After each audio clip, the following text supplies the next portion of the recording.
want to thank everybody for joining. So please take this time to silence your phones or other devices so it won't disrupt our sound feed today. And don't forget, we don't have scheduled breaks, but be sure to take care of yourselves during our session as needed. And we're pleased to be live streaming on YouTube today, and this meeting will be recorded so you can view it on CPE's webpage a little bit later on. So just getting ready for the meeting, all taking care of all those logistical things.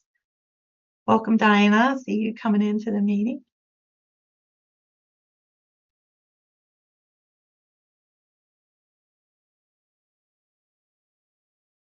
Hi, Phyllis. Glad to see you.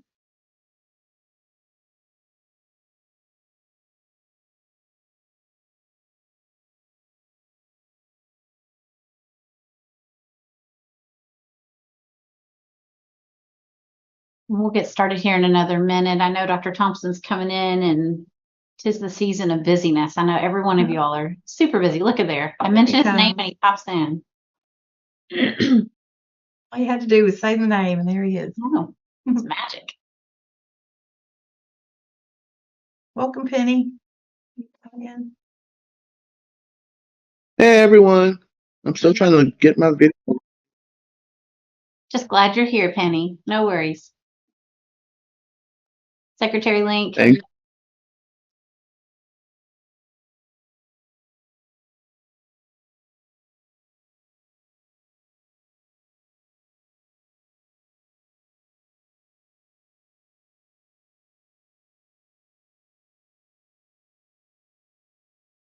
Come back to the full screen if we can all see each other. So at this time, I think we'll welcome President Thompson to kick off today's meeting with a few remarks.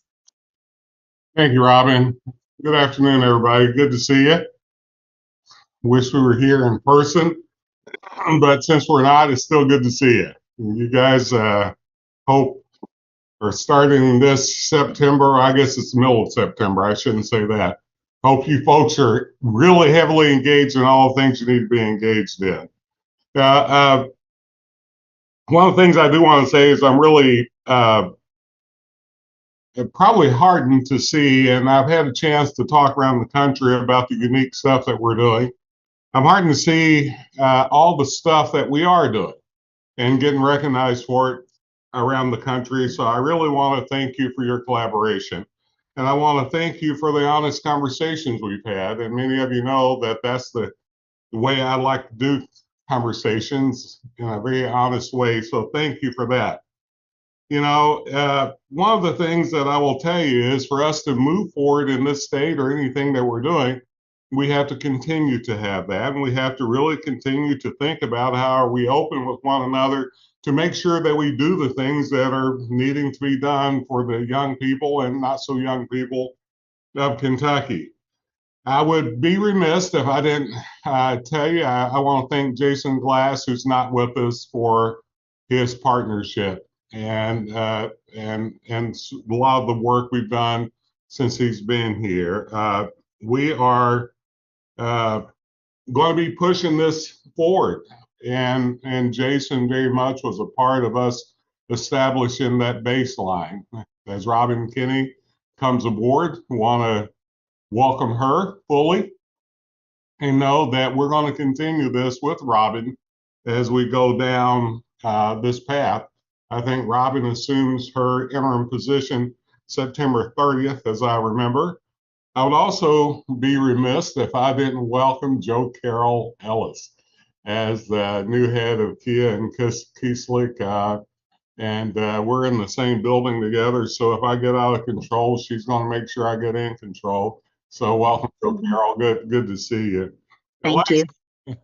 You know, last month was a very engaging conversation around the teacher workforce. And during that time, we discussed specific issues as it was related to recruitment and retention. I know we've had a lot of good people involved in that conversation over the length of time that we've been doing this, and it's just going to get more. I mean, because we have to focus on that.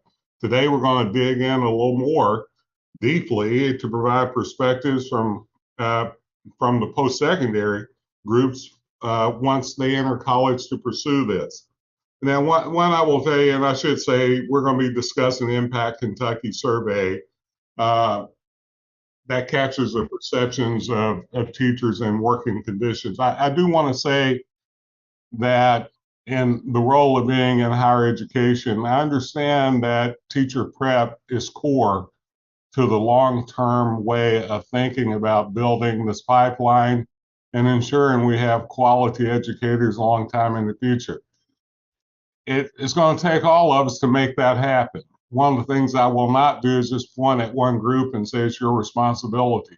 I will clearly take it on my back in higher education to make sure that we do the things that we determine that are innovative. But y'all are going to have to tell us and help us to figure out what that is, honestly. We are going to have to cut through some policies that's been on the books for a long time. We're going to have to change a few ways of doing business. We're going to have to do a whole lot of things. But whatever we do, and I'll shut up after this, Robin, and turn it back to you. Whatever we do, we should be thinking about what it should look like 10, 15, 20 years down the road, and not just what we need to do now. So as we go in more into these conversations, we're going to hear about what history has told us, and that's good that we know that. It's not that good if we don't take it and turn it into a prescriptive way of thinking about how we do our business in the future in these areas. So I want to thank you for your commitment and collaboration. And not to take up any more of the time than I need to, Robin, I'm going to turn it back to you. Thank you, Dr. Thompson, for those opening remarks. We're actually going to have Amanda go through the objectives for today and our agenda.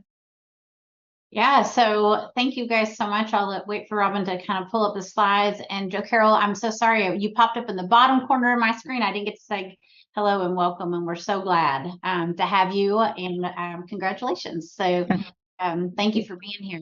Really appreciate it. So the objectives for today is we had a great conversation, as Dr. Thompson mentioned a while ago, in August, about the teacher workforce and bringing things to light, and having EPSB talk about the different pathways, and the chamber sharing some of their ideas about ways that want to pursue support over option 9, and just had a really robust conversation. And what yielded out of those conversations around recruitment and retention was really around the recruitment piece of the community getting involved for recruitment, and how we could do a better job working together to recruit. And so we wanted to bring another perspective to you with a concern that was brought up, and that was the matriculation into those higher ed programs and the maintaining. And so we actually have U of L that's going to speak a little bit later today with Dr. Dean Lingo and Dr. Howell, and just to give a perspective. The other thing that was brought up around retention, I was in that group, we talked a lot about working conditions, and we talked a lot about teacher voice, educator voice, to be able to elevate their concerns, to be involved in the leadership, to honor their time and their expertise. And I know that Dr. Flynn led that conversation, and we ran out of time because it was just talking about the importance of really honoring the voices and experiences and expertise of our educators. And we said we haven't talked to them enough. And so when Robin and I were trying to prepare for moving forward in this discussion, and just making sure that our members are aware of all these things that are going on, knowing that there's not one silver bullet, but a comprehensive approach to multiple strategies to address this teacher pipeline, is that we do have Impact Kentucky. It is a great working conditions survey. Kentucky is known nationally for participation. We are so glad Ellie Gilbert is here with KDE to share those results. And it just so happens that the next iteration of that survey, it's every other year, going to kick off in November. And that's a really great way for educators to elevate their voices. But it's not a good tool if our folks don't take the data and learn from that and really engage in a continuous improvement process of improving working conditions and opportunities for our teachers. So I feel really good about that. The other thing I want to share with you is we kind of wrap this part of our discussion up. It doesn't go away, but we did try to pull together some of those legislative agendas, and I know it's still kind of early, from different sources. And thank you all for those of you who sent that, or your strategic agendas around the workforce. And I can tell you there wasn't like much alignment. So there's a lot of ideas, and it's a very complex issue. And to Dr. Thompson's point, it's not a quick fix. So our hope Continuum is that we can elevate the tools that are already available, the data that's already available, and what we know to be true and what we can do to improve and have those real conversations. So we're going to get started. I appreciate your time.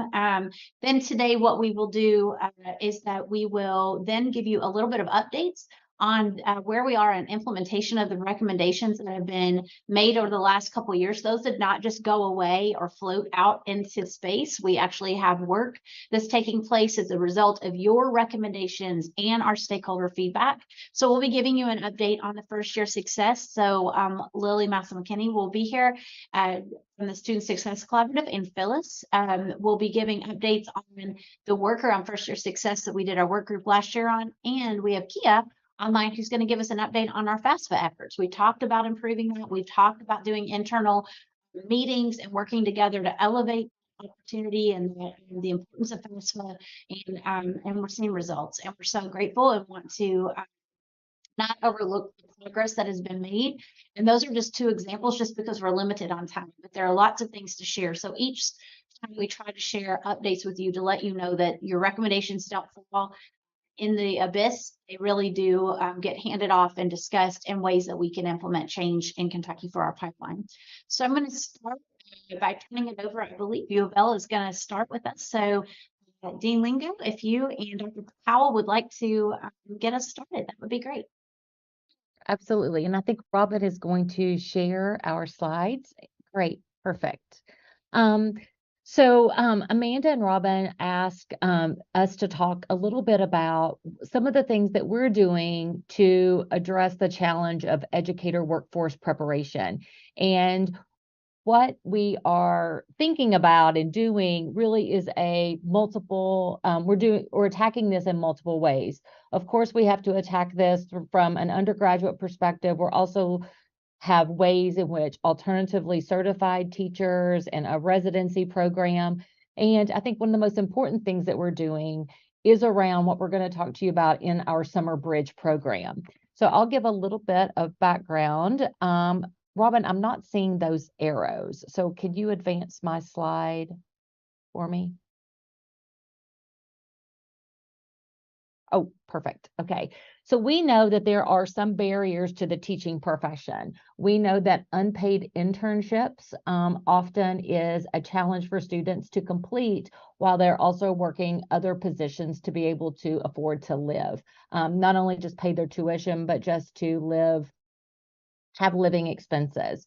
We also know that the low status of the teaching profession and how the public views teaching often is a barrier for students to enter the teaching profession. Also, the low earning potential and student loan debt. So these are all challenges that we face as we're going out and trying to recruit students from high school into the teaching profession. So we've invested in multiple pathways for students to get out into the teacher workforce. We do have our traditional pathways, which are undergraduate in nature. So these are individuals that come to U of L often and have decided at some point in high school that they want to be a teacher. Our traditional program is clinically based, which means that they are out in schools, in classrooms very early and having those authentic experiences while connecting that to the coursework that they have here at U of L. We also have alternative certification pathways. The MAT program takes individuals who have a bachelor's degree and then puts them into a certification program that results in getting their MAT and being recommended for certification in a content area. We also have the teacher residency model, which is in collaboration with Jefferson County Public Schools. And we co-constructed this model around an urban teacher residency where we are co-delivering the curriculum, and students who have a bachelor's degree get their master's degree within 1 year while in a residency experience.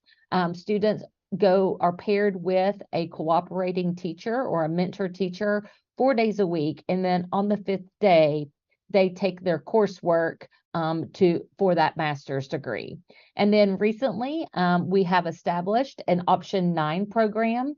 Our first cohort of Option 9 candidates are out in JCPS right now.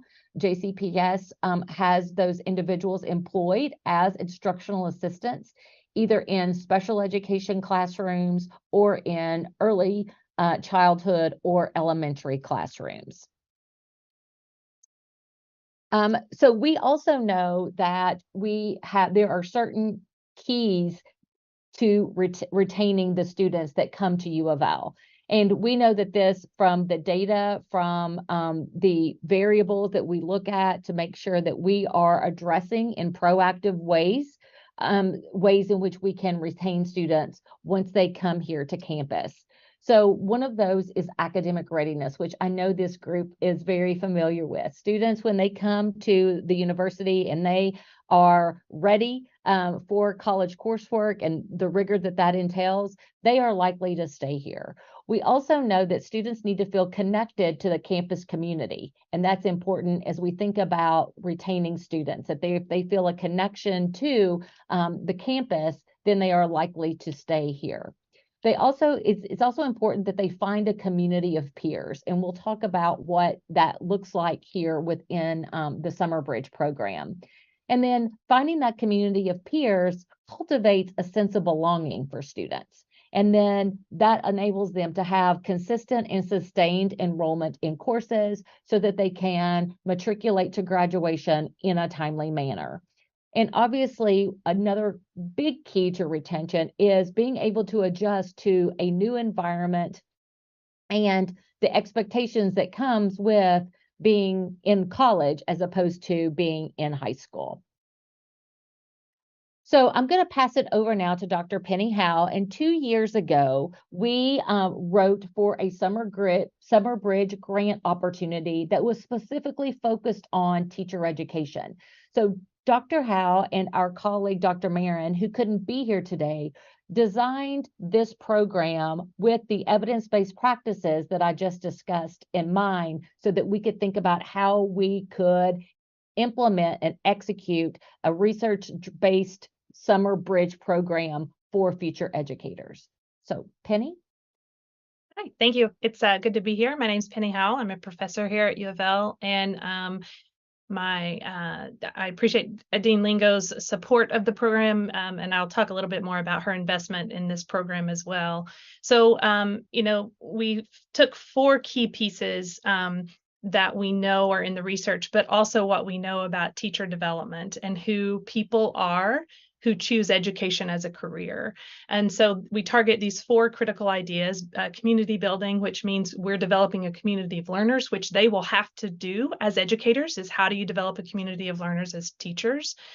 We have the content focus, which is refining, enhancing college readiness skills. So we need our students to be able to be successful in college level coursework. And so we work to help set them up, not only with some instructional pieces, but also understanding what their resources are at the university to help them through maybe some challenging classes. College life literacy is what I call it. So as a literacy educator, I know that every domain has a literacy to it. There are certain lingo and language that we use, and college life is no different. What is the SRC and the SAC, and what are flex points, and what are meal plans? Like, that's a literacy to college that is really important. Particularly for our first generation students. I'm a first generation student, and I know I walked around feeling very dumb for a lot of time because I didn't know the lingo. So we worked to develop that lingo and language around college life. And then as teachers, but also just as residents here at the University of Louisville, the community engagement to the campus and to the city of Louisville are critical to, they have to get their bearings so they can engage in our schools. So can you advance? Thank you. I'll talk briefly about the structure. I'm happy to share any of this in further detail if anyone would like, because I know we're short on time. We took those 4 strands to talk about, how we're going to create this program. And then we recruited currently enrolled students to help us develop the ideas a little more. In retrospect, what would have been helpful to them as first-year students. And so we developed 5 different strands, and I'll talk a little bit more about that. But the overall personnel structure is we have 2 faculty leads, myself and Dr. Marin. We engage about between 15 and 17 faculty and staff across the entire university, from our writing center to our counseling center, our technology, all of those pieces. We have 15 student leaders, and I'm going to use the term near peer. That's how I will refer to them. But 2 of them are the lead near peers, and then 13 near peers. And those students are currently enrolled sophomores, juniors, or seniors in the education program. And they facilitate a lot of small groups, large groups. They hold fireside chats. They lead lessons, all of those pieces within our Bridge program. The program runs 5 days in July, 9 to 4. There are 30 students. That's a budget limit. We could only afford 30 students invited to be a part of this. Well, actually, they apply. So everyone's invited and then they apply. We do community building throughout the day. Our faculty come in and teach lessons. A variety of exercises and activities go on.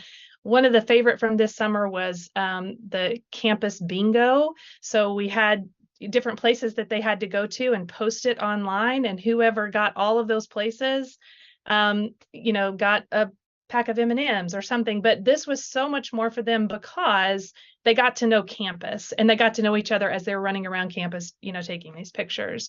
So, again, various campus indices throughout the week. So that's sort of our overall structure. It's about really immersion into campus with other people, getting to know each other and getting to know campus. So I'll talk a little bit about the 2 different cohorts because we're in year 2. So our first cohort, we had 29 females and 1 male. So obviously this is an issue within, the profession, right? It's very female dominated. And that was one of our goals for the 23 cohort. And I'll share that data in just a moment. We had 10 identified as non-white or biracial. We had 3 students with documented disabilities, so they'd gone through the Resource Disabilities Center. We had 2 that were in foster care, and they actually aged out of foster care during the Bridge experience. So, there's more pieces that I can talk a little bit more about that. 29 completed the program. 29, 1 caught COVID the first day, so couldn't complete. 29 enrolled full-time in the fall. So we had 0 bleed from summer to fall. And then 24 are currently enrolled full-time. Now, I will note that not all 24 are still education majors, but all 24 are still enrolled full-time at the university. So that is a huge. The other piece that came out of this is 9 of those students applied to be near peers for this year's cohort. So that investment was very real. You can go ahead and go to the 23 cohort. So this year we had 26 students, 21 females, 5 males. So we feel like we had a huge percentage. If that's a percentage, that's excellent numbers. The other piece that CPE asked for was to think about demographic diversity. And so we ended up with 17 different zip codes represented in our Bridge program in 4 states. And then we had 10 first-generation students, which is, as a first-gen student, those are kindred spirits to me. But the overall piece of this is what happens in this week is really hard to put numbers on, but there are stories that are anecdotal, I understand, in nature. But from our 22 cohort, we lost a gal in the 3rd week. She moved back home. She was from out of state. She moved back home. She was really very, very sad, very homesick. But in reflection, she came to meet with me. And in just talking with me, she just said, I realized when I got home, I loved it here. And I wanted to come back, and I knew I had a place to come back to. So she re-enrolled in the spring of 23. So to have that sort of experience, that sort of encapsulates sort of what happens with these students during this week. And it's not all fluff and fun. We also do the curriculum that is connected to our first year experience course that every freshman is required to take. And so all of these students then have class all together in the fall, and then we loop them again in the spring, and they all have the same class in the spring. And I'm the instructor for both. So I'm with these students for a full year. And Bridge has allowed us to do that.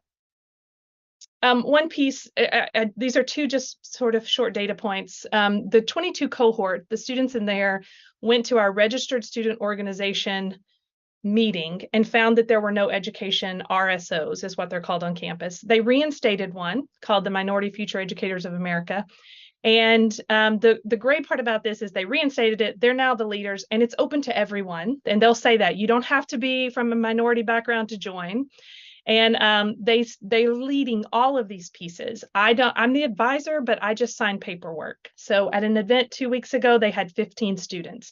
At an event on Thursday, they had 24 students. So these are all people who want to be teachers, who are just becoming engaged in the RSO situation here at U of L. The other part that's really interesting is our students are also across campus in leadership positions. They are student ambassadors, they're student orientation leaders, connect mentors. There's just so many places that they've plugged in, I believe, because of the self-efficacy that developed from being a part of the Bridge program. So this last little piece of data, I'm talking really fast because I know our time is short. But this year, as we were collecting data on this experience, we asked all of the students to define these 4 things. So when you learn about social capital in the business world, it's how you retain people, is you develop the social capital within your organization. And so I asked the students to define sense of belonging, connectedness, community, and then community of learners in their own words on the first day. And then on the last day, I gave those definitions back to them.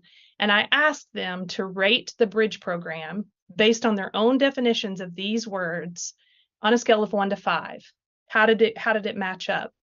23 of the 24 gave them all a 5 based on their own definitions of what they believed. So in their words, we developed this social capital within the Bridge program that is so critical to the retention efforts in education, but also just in business in general. So we were really excited. And again, I recognize that this is self-reported data. I recognize that these are perceptions, but this is where our students are right now. So we feel like this work is contributing to the pipeline of expanding that educator workforce because we are supporting that transition to college. We're working really hard to retain the teacher candidates in our program.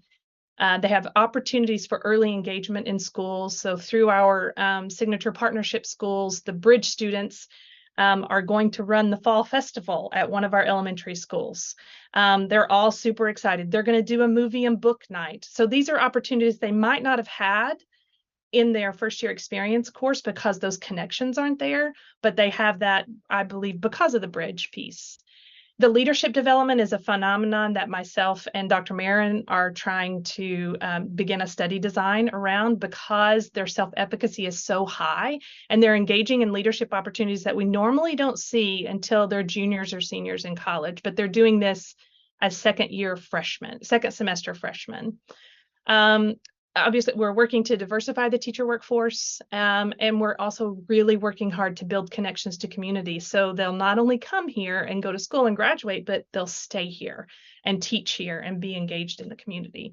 So, this picture here, this is the 23 cohort, and all of these people are dedicated to becoming teachers. So this is our effort to expand the workforce and bring people in who are really passionate about teaching. And I'll stop there and kick it back to Dean Lingo. Oh, I do want to talk about Dean Lingo's investment in this to give me as an opportunity to lead this, but also giving me that credit as far as how work plans and those sorts of things. But she also supported our students by providing additional funding when we needed that, and also giving opportunities for these students to engage. So I'll go back to Dean Lingo. Great. Well, thank you all. And then we are happy to take any questions that you may have around this work. We were just so excited to share this with you because we do feel like this is something that is really making a difference for the students here at U of L. Annie, I really appreciate this in many ways. I won't take up a lot of time saying a lot, but I just want to say, Amy and Penny, what you're presenting here, I want everybody to understand. What we know is the best way to close gaps with a practical input is a bridge program, period. We've known that. One that's done right with fidelity, right? But what you've done here also, you're getting a whole lot of action out of this input, right? We're talking about gap closing. We're talking about building the future teacher piece. And for those elected officials on this line, when you think about investment in things like bridge programming that gets this kind of output, it's phenomenal. There's no way you could get that much output from that little input, if you will. So I just want to say I really love seeing this. We've got a good bridge program going all across Kentucky. I keep hearing about it constantly, but this is an example of what you can do with this. And I excellent. I love to next time go around. I'll love to come and visit. Oh, that would be great. And again, thanks to you, Dr. Thompson and Amanda and your team for making sure that that funding is available. So thank you. Thank you. We did have one question from Dr. Gregory as were there any military related students, dependents of service members or veterans that you're aware of in your cohorts? No, we didn't collect that demographic data, but that's definitely something we could add to, collecting that data. Like previously we didn't collect zip codes, but now, those are things that we could definitely collect. So I don't know. Any other questions for Amy or Penny? Penny has a question for Penny. Yes. So I always have to look at this through an equity lens. My first question is, I'm hearing all of these great things when you front load, trying to get the kids ready and to prepare them and give them access and opportunity. I always have to ask what the instructors at the university are doing. How are they changing? Is their lens shifting in any way? Is there a pivot in the pedagogy? Is there a pivot in how they see that you have a diverse group of kids from Lord knows where, and you're ready to alter how you teach them? My second question is, when we talk about access and opportunity, is there anything that you all do? And I think I may have asked this a few meetings ago about this, with kids in coming out of DJJ, kids in alternative programs. Because guess what? These kids may have gotten in trouble, but you've got some brilliant babies in there. And this may be an opportunity for them to say, hey, maybe I think I want to teach. So is there access for them as well? So your first question, I'll address that, and then I will attempt to address the second one. One of the pieces that we have done intentionally with our bridge students, and I lovingly call them my bridge babies. It's a term of endearment, but I'm invested in these students, and that's just how we, interact. But I'm very particular about what instructors have the access to these students. And it is all, making sure that they understand that we are working to get all of these students in classrooms. And so we do have very specific lessons within our bridge program around whose voices they hear and who they see in places, right? So we have them critically think about who is where, and what are those people doing, and why are those structures in those places? So we try to do more of in that space, in helping our students analyze and think critically about with whom they engage. I will say that, the students the faculty that I have with me, I meet with them personally before. Like, it's not an email. It is, here are these students. This is what I need. How can you do that? And I know specifically we had Dr. Sharon Mark come in and talk about who's represented in science and what does science look like. So, those are pieces that we've built in. The second question is, because we're in year 2, the recruitment to get students in, we've sort of thrown a wide net, right? We're like, whoever wants to come can come. And this year we were a little bit more selective because we had some students last year that were like, man, it sounds like fun. I don't know if I want to be a teacher, and we were like, oh, okay, we need to get people here that really want to be teachers.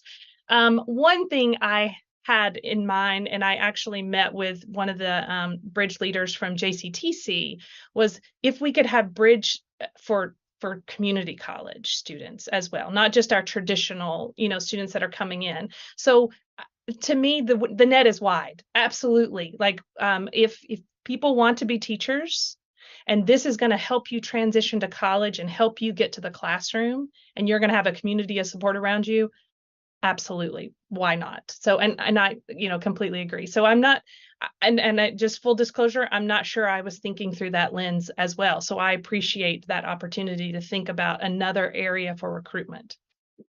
And I will say that we have a wonderful partnership with our Office of Admissions. Jenny Sawyer, as you know, is a member of the Continuum, and she is instrumental will send me a text and say, we have a great potential education major. Can you so we have a very close relationship with admissions, and because they see the value of future teachers. So I'll say thank you to Jenny. Great questions, Penny. Thank you. Any other questions?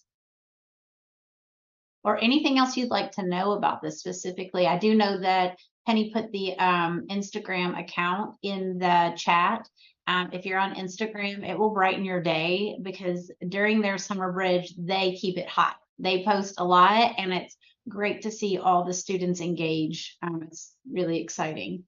And I will share briefly. I promise I'll stop talking. I'm just so excited about it, and I love this work. So you just have to mute me. But the Instagram account and the TikTok accounts have both become places where parents have engaged, because the parents follow the kids' Instagrams and TikToks.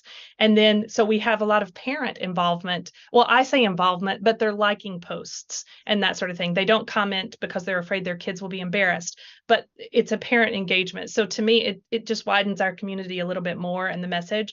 I've also gotten emails from parents that just said, just thank you that my kid has friends. And that's a huge piece. Like, yes, they want to be teachers, but they're worried that their kids aren't going to have friends. And so again, I'm going to stop. If Penny, a couple of questions, actually maybe one question, then one comment. You're collecting these data. I know some self-reporting. I'm not sure what else you do there other than that. Right now, we can correlate that with big data, no problem. But I'm anxious for us at CPE to start looking at this in a little bit of a longitudinal way also. You've had 2 years of this. I love to see all the substantive or qualitative data along with any sort of quantitative data you have, because I think this informs not just best practice, but it also informs ways for us to build on some of the things that we know that are good, or some of the data we already have. So I hope we're able to get that, I guess. And that's my question. Can you, maybe it's a statement and a question. I like to see that. The second one goes to transfer. I think this is exactly the way we need to be thinking. I think Representative Tipton and I have talked a lot about even some work-ready scholarship ways of thinking about this, but we've got to figure out how to better build that substantive pipeline between our community colleges and our 4 years around teacher education. And there's ways you do that in partnership with a 4-year institution that offers that complete substance or a complete pipeline. Yes. So I hope we're able to try that, Amy. I'm not sure what it all looks like right now, but to me, that has to be a way also. In addition, we can triangulate it any way you want to do it, from this traditional way of high schools into 4-year, but also this idea that you've got already a great pool there, that if we can figure out a way to create that process and pipeline, I think that will go a long way in helping us to really build this workforce out. So I throw that out as a way that I hope y'all can, because you got JCTC there in your backyard that you work closely with already. Being intentional, Jenny, you know what I'm talking about. So thank you all very much. We're on it. And I have oodles of data. I just need oodles of time to analyze the data. But I will say, I would much rather do bridge than do data analysis. But I shouldn't say that in front of my boss. No, I think that's a great point. And this is kind of what we were talking about too, as we get ready to transition. First of all, thank you both so much. It's fantastic work. And it's not just the summer bridge piece of it, but it's the connection, because we talk a lot about, and it was brought up last time, just about how we lose students in the process. They either don't matriculate, or they talk about going and they don't go, or they go and they change their major. Lots of the things, right? And so I just really commend you all for being intentional on building that relationship. I just think it's very inspirational and aspirational, but I think it's working. And Dr. Thompson, to answer, that's part of our external evaluation on some of this work of sustainability. So we're super excited about that and appreciate your time. For the sake of time, I'm going to continue to move. So I'm actually going to transition now into our conversation we had around retention. And as I mentioned earlier in our meeting, we are talking about what teachers are saying about what really makes those working conditions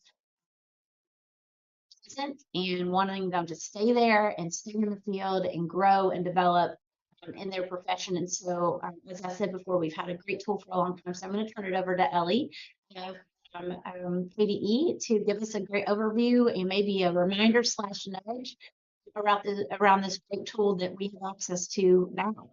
We're to start really thinking about those working conditions for teachers and how we can retain them and provide a positive, healthy environment for them. So, Ellie, I'm going to turn to you. All right. I'm Ellie Gilbert. I'm the Assistant Director in the Division of Educator Recruitment and Development. We are the teacher cheerleaders. We love incoming teachers. We love in-service teachers. We love them all, and we want to elevate them and celebrate them. And so that's our mission over in our division. So I'm talking today about Impact Kentucky Survey, which is coming soon to a school near you. I'm going to talk a little bit about what it is, how I would approach it if I were a building administrator, and what you can do with the data on your own. So, what is Impact Kentucky? It is a survey of certified educators' perceptions of working conditions. And that's just what it is. It's asking them to evaluate how they feel about particular issues. And we're going to go through those in a moment. But it's really just an opportunity to elevate the teachers' voices. It is a diagnostic tool for school improvement. It is completely anonymous, and it's voluntary. Even though today I'm going to talk about it at the statewide level, that is do as I say, not as I do, because it is best viewed and analyzed at a local level. It is building by building, and it really breaks down the data in a very easy to digest way. All of our answers for this survey are calculated in the affirmative. So that's, I think, a nice way to look at it. You know, how we phrase the questions even is the attempt is to be in the affirmative. It is publicly available at impactky.org. Anybody can look at it for any school in the state. And this is the thing that for me is really something that I want to communicate to administrators especially. It's not evaluative. It is a one day, one snapshot of how your teachers are feeling about these issues. It is something to take seriously, but it is also not something that I want administrators to pressure their teachers to answer a certain way. I want it to see it be a very honest tool for discussion, for improvement. So that's just kind of my 2 cents about Impact Kentucky. So in 2022, we had over 38,000 educators respond in all the districts. It actually calculates to more districts than we have, but I think that it includes the Kentucky School for the Deaf, the School for the Blind, and some of our technical schools. We had over 1,400 schools participate. 75% of our educators did share feedback. 4 districts had 100% participation, and 90% of districts had at least 50% or better participation. We survey all certified folks in the school setting. So if you're a principal, a counselor, a teacher, a therapist, someone who holds a professional educator certificate from the EPSB, you're eligible to take this if you work at least half time in a building with students. Oops, I went too fast. The thing about this that gets kind of tricky is it does not apply for central office staff. Some folks visit more than one building, and so we have to decide which building they want to respond for. So there's a little bit of a kind of a learning curve to figure out where you should be surveyed, but we're working through all those problems. The educators do these on their own time online.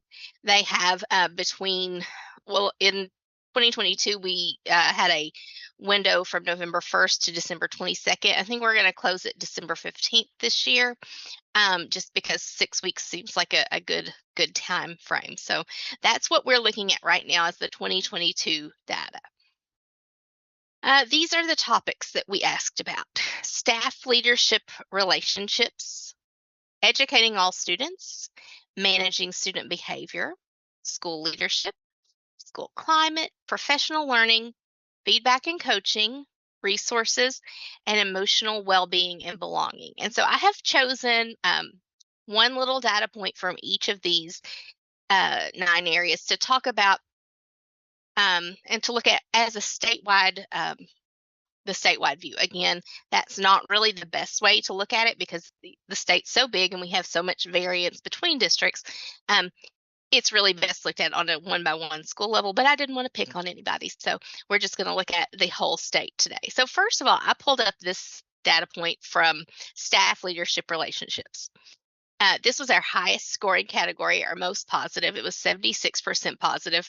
But I do think it's funny that administrators answer it much more positively than teachers. But that is kind of a trend through the whole survey. So we can break this down and see how teachers thought about it, how principals or assistant principals or other professionals thought about it. And this would definitely, the principals think that they have great relationships with their staff, and their staff say, well, maybe. So that would be something definitely to look at if I were the building administrator. Our biggest drop from 2020 to 2022 was in the educating all students area. I think it's important to consider context and to think about post-COVID learning and all the new ways that we were trying to meet students' needs, but still a very positive result at 67%, but down a good little chunk. So I would want us to think about, I think, what does this mean in my school?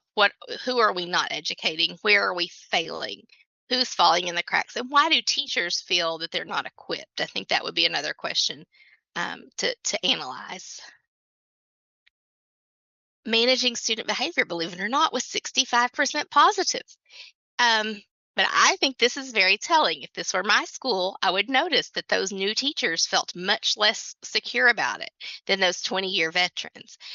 So this would give me something to think about in terms of, do I pair those 0 to 4-year teachers with someone to mentor them? I think that's definitely a smart move. So we can also break the data down by the group, how many years they've taught in overall and how many years they've also worked in the district.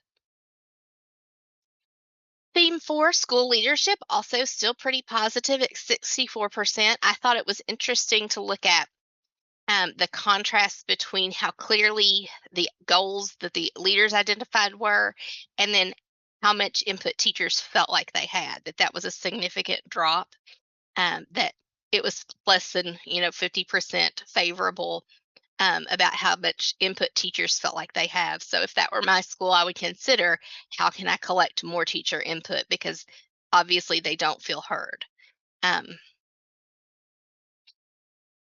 School climate. This one is a tricky one. This was a 60% result, a positive result.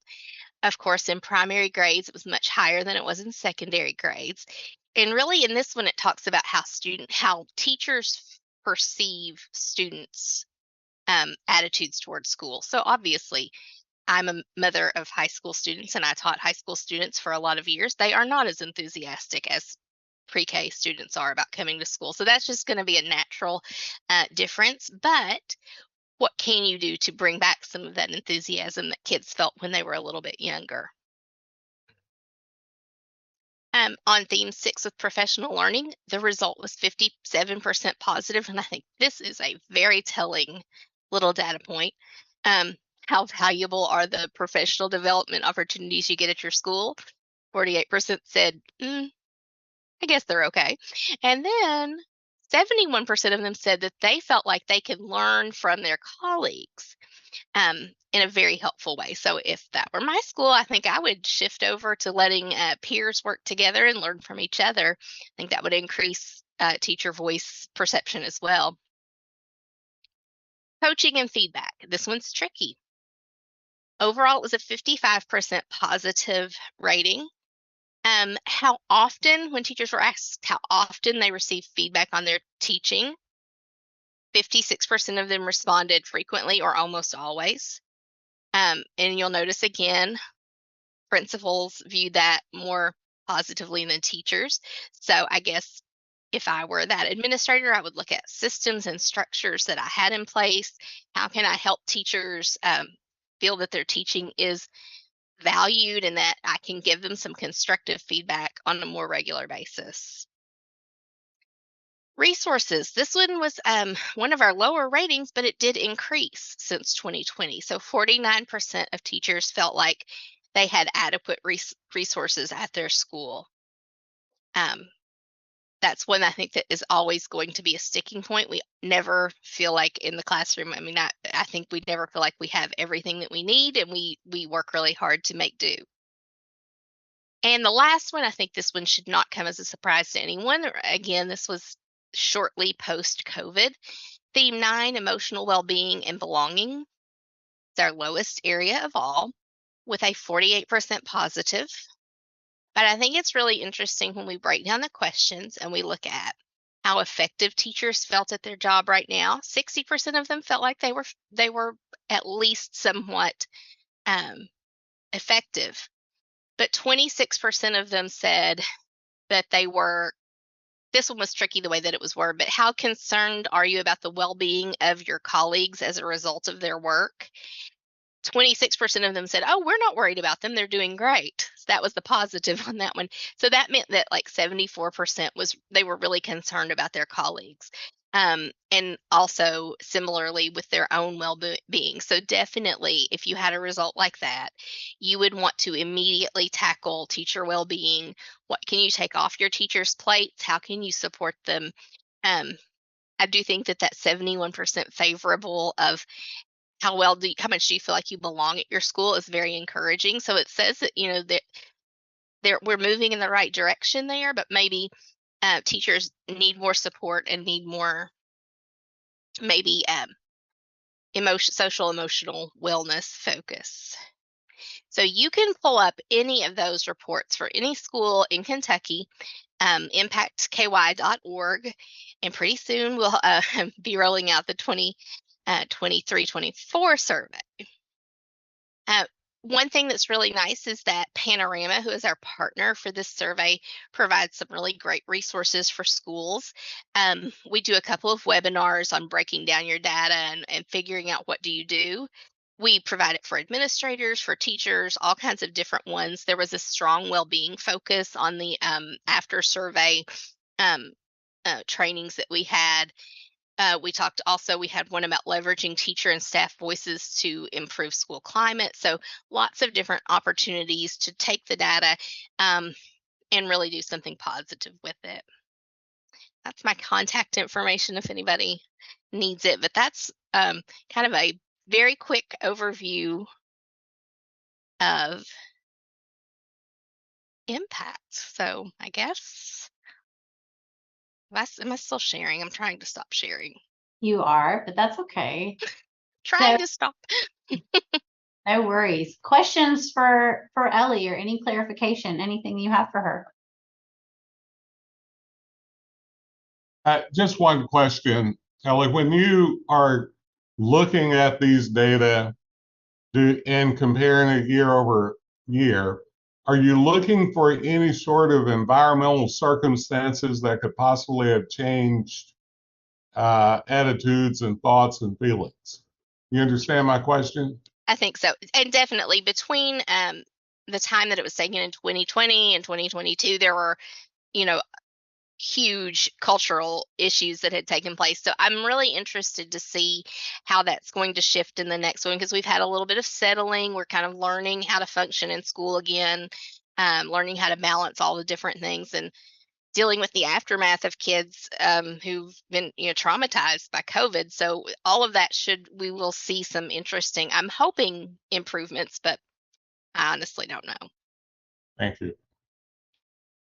First of all, Ellie, it was really difficult for me not to call you Audrey. I get that a lot. So, two questions, maybe three. When I was looking at the question specifically, when it talks about teachers' perceptions of how much kids, I don't remember the wording, kids enjoyed school or appreciated education, the word is perception there, right? Right. So I don't know the exact questions that were asked. So my question would be, how does a teacher, is this based on whether or not this kid is an A student? Is this based on whether or not this kid is in school frequently? Is it based on how I view this kid? This kid has not been sitting in their chair for the past week. So how do we know? And how, I mean, this is extremely subjective, I would say. So how do you determine, how does a teacher determine whether or not my child values the educational process? And the other question is, in any of this, is there embedded a question about family communication or family engagement in any way? That's a good question. On the family communication and family engagement, I don't think that there are any questions about that.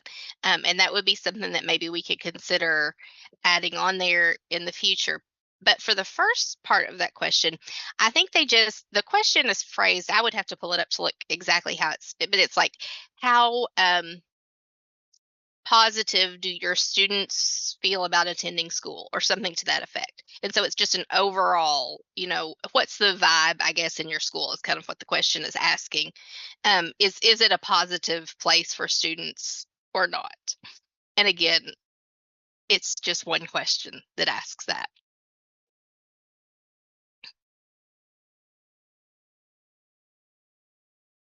Ellie, I have a quick question. I know in the former Tell Kentucky survey, there used to be 3 constructs that were predictive of teachers being retained in their buildings. I don't know, just because I haven't kept up with it and it's my fault, but are there any predictors of any of the constructs that are about the retention piece, if it predicts retention of teachers? I don't think so in the impact survey. I don't think that was part of the original survey design, but that would be something I would be interested. I mean, yeah, I think it would be really interesting. Yeah, because it used to be around behavior and student behavior, support of your administrator, and community support, interestingly enough. And it was a pretty strong predictor of teachers staying.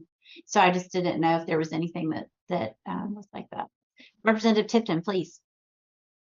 Thank you, Amanda. I appreciate that, Ellie. I understand the KDE recently completed exit survey that California 319 back to districts. Do you have any feedback on that yet? Our numbers How for the it's receiving it? We have gotten a few. We don't have a lot, of course. It's the first quarter, so not a whole lot. Well, there has been a lot of some exiting, but not mass quantities. But we haven't really. We only have maybe about 100 responses right now, and those are kind of spotty. They're kind of interesting because we can break them down and look at. We kind of play with it on a daily basis. Like, we look at it, go, what have they said now? But it's interesting because you can look at, if they're leaving at the rank 1 level, why is it that they're leaving? If they're leaving on their second year of teaching, why is it that they're leaving? And it's really interesting. But right now it's very small sample size and just kind of anecdotal. Hopefully a year from now, Sure. change in the school year, we'll have a better feel.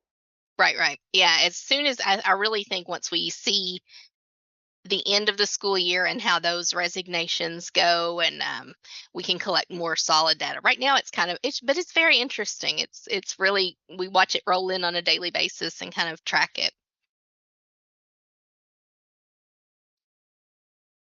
Other questions or information you'd want to know from Ellie on this? That she did a great job of a snapshot, but it's a pretty robust survey. So if you have any additional questions or comments from your perspective or experience with it.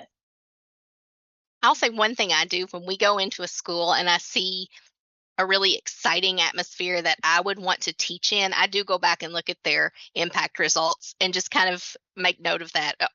And on the flip side, when I go into school and think, oh man, I wouldn't want to be a teacher here, I look at that and it's always correlated. So they are very accurate in reporting how teachers feel and how they feel valued and heard.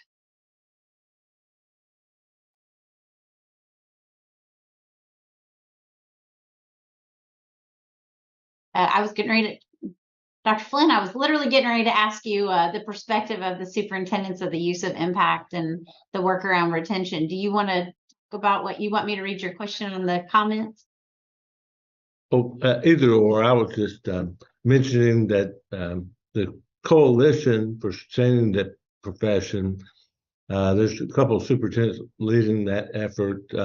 Tom Cochran of Johnson County and Carrie Ballinger of Rockcastle, but they've shared preliminary findings of a working condition survey they've sent out through Eastern Kentucky universities helping with it. But the three big issues that are frustrating teachers are salaries, number one, student behavior and discipline, number two, and then time allocation, three.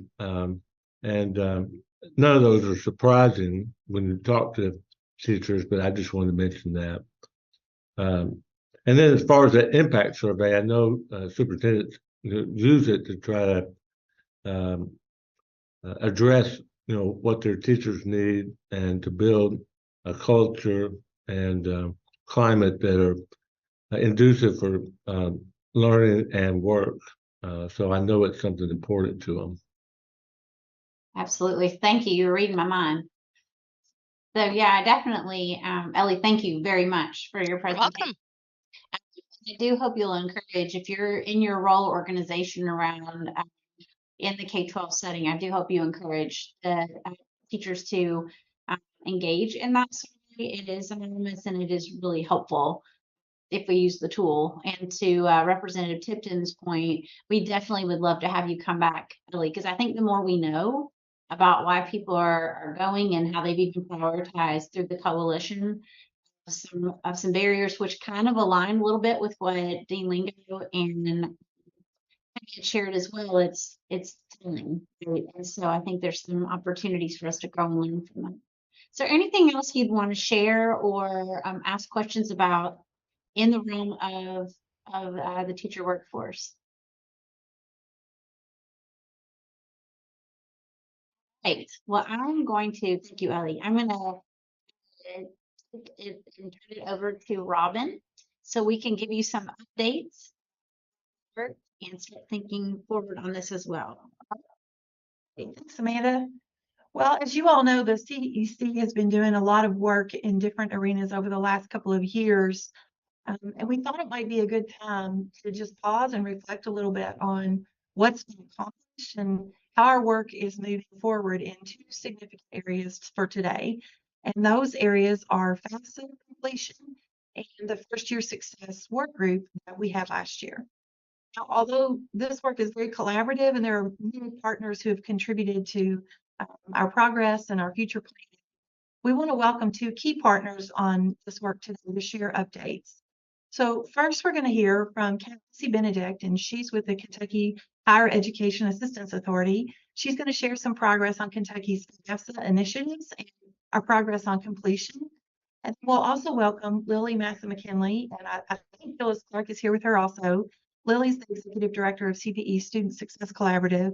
She also served as a co-lead on the first year success work group last year. So she's going to share some updates from the collaborative and from the work on first year success. So we're really happy to welcome these ladies here today. As they talk, please make note of any questions or comments that you have. And just like before, we're going to provide a time of question and answer and discussion at the end of each presentation. So we're going to start things off with Kathy Benedict from Kia.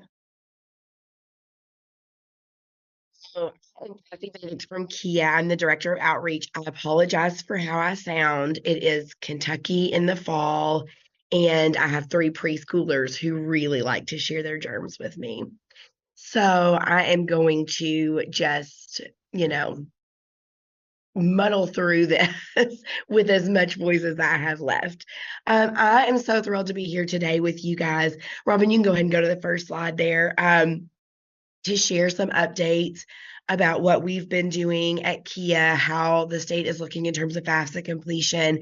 But first, I just wanted to talk to you about some transitions that have happened at Kia, just so you know who you're working with and who your go-to people are now. We did welcome Jo Carroll Ellis as our executive director at the beginning of September. We are thrilled to have Jo Carroll with us. With that, Diana Barber came out of the interim executive director position and went into the chief operating officer position. We could not be more blessed for that. And Kim Dolan took over VP of Government Relations, Communications, and Outreach, which provided me the opportunity to move up into the Director of Outreach Services position. I have been in outreach for 14 years. I started when I was 10. So I have been in the field and lived in the field and lived in the high schools doing the good work on the ground. And then I moved into the assistant director position and now the director position. And so that allotted us the ability to move Keith Ritchie into the assistant director position, and he is also phenomenal. So we've been a phenomenal leadership team in Kia and in the outreach department. And so the way that I structured my presentation today is I really looked at the recommendations that came out of CEC a couple of years ago, and then I go through and I address each one and kind of where we are and what we're doing. So just to remind everybody, one of the biggest recommendations was to catalyze a statewide cross-agency campaign to improve FAFSA completion rates and access to FAFSA data for schools and districts. And that really boiled down into 3 separate recommendations. One was to establish a standing cross-agency committee to explore and evaluate agency-level efforts and achieve FAFSA completion goals.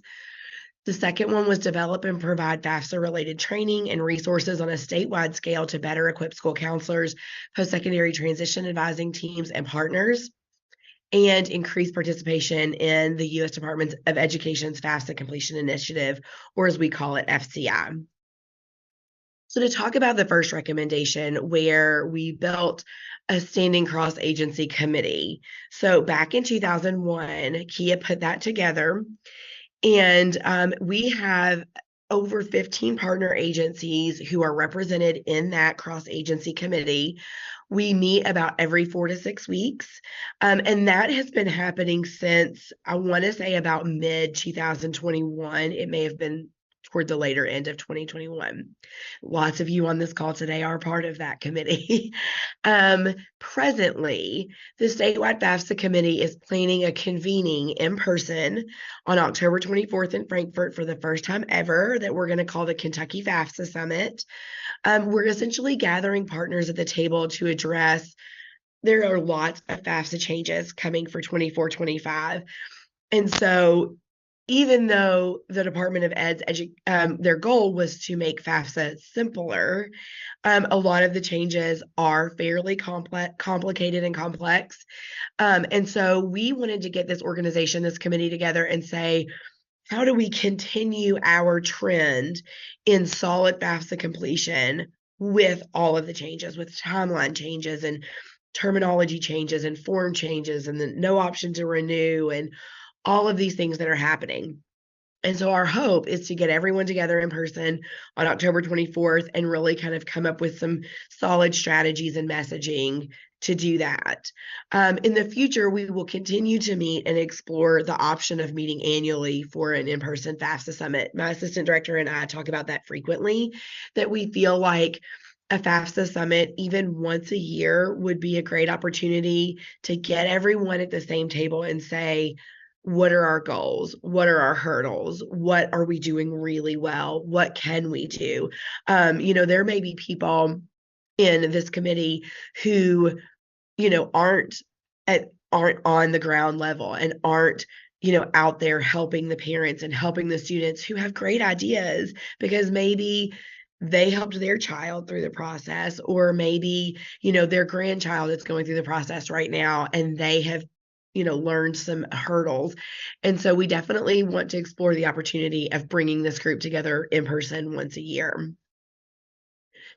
The second recommendation in terms of developing and providing FAFSA training. So in the past, we have always had outreach counselors who have provided continuing education to school counselors, partner agencies. Some examples of those partner agencies are the Kentucky College Coaches, the Kentucky Advising Academy. We're involved in both of those trainings that happen.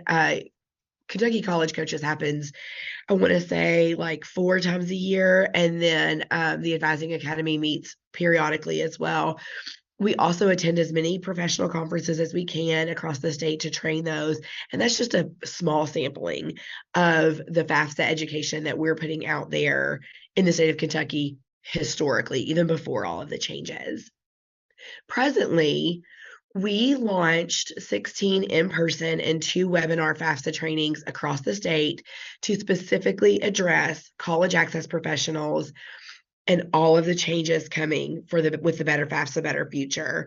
We have had or will be having 15 partner agency trainings to train their staff. So Gear Up, Trio, Upward Bound, Frisk. We have trained all of those organizations, or at least we have a date to go in and train all of those organizations. So lots of training right now happening around the new changes coming to FAFSA.